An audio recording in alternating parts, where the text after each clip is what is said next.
உலகத்திலே முஸ்லிம் சமூகம் அழுகிறது, வீழ்கிறது.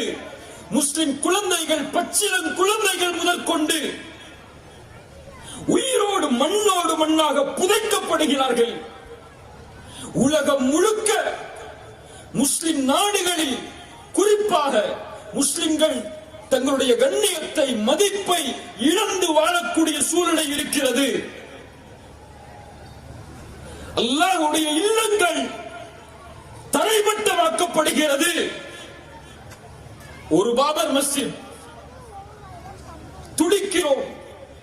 ஆனால் இன்று உலகத்திலே இஸ்ரேல் என்ற நாடு கஸாவின் மீது போர் புரிகிறது. போர் அல்ல, அது அநீதம். அந்த அநீதத்தின் காரணமாக கஸாவில் அல்லாஹு அக்பர் என்று அழைக்கப்படக்கூடிய ஒரு பள்ளி கிடையாது. இன்று உணர்வுகள் பெறுகிறதா இந்த சமூகம்? ஈமானை பலப்படுத்துகிறதா இந்த சமூகம்?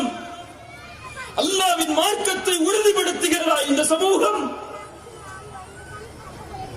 ஒரு பள்ளி இல்லை கஸாவில் என்று. பள்ளிவாசல்கள் தரைமட்டமாக்கப்படுகிறது. எத்துணை போராட்டங்களை இந்த நாட்டில் நீங்கள் நடத்தி இருப்பீர்கள். எத்துணை கோடிகளை அந்த ஒரு பள்ளிக்காக நீங்கள் செலவழித்திருப்பீர்கள். அந்த முஸ்லிம்களை எண்ணி வருந்தக்கூடிய முஸ்லிம்கள் நம்மில் உண்டா? அதற்காக கண்ணீர் சிந்தி அல்லாஹுவை அழைக்கக்கூடிய மக்கள் நம்மில் உண்டா? நம் குழந்தைக்கு ஒரு காய்ச்சல் வந்தால் தாங்க முடியாது. கையில் தந்தை குழந்தையை அடக்கம் செய்கிறார். படுகொலை செய்யப்பட்ட குழந்தையை, மண்ணில் புதைக்கப்பட்ட குழந்தையை, கட்டிடங்கள் இடிந்து உடல்கள் சின்னாபின்னமாகி இருக்கக்கூடிய குழந்தையை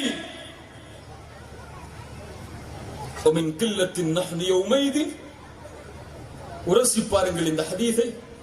அந்த நாளில் நாங்கள் குறைவாக இருப்போமா? உலகில் முஸ்லிம்கள் இல்லையா? முஸ்லிம் நாடுகள் இல்லையா?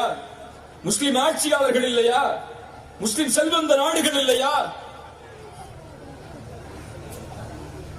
அல்லாஹ் உங்களுடைய உள்ளத்திலே வகுடை சாட்டுவான். அந்த வகுந்தான் இந்த உணர்வு நீக்கப்படுவதன் காரணம். அந்த வகுந்தான் இந்த உலகத்திலே, உலக இன்பங்களிலே நீங்கள் மூழ்குவதற்கு காரணம். அந்த வகுந்தான் முஸ்லிம் சமூகத்தை பற்றிய எந்த உணர்வும் இல்லாமல் ஒரு சமூகம் வாழ்வதன் காரணம்.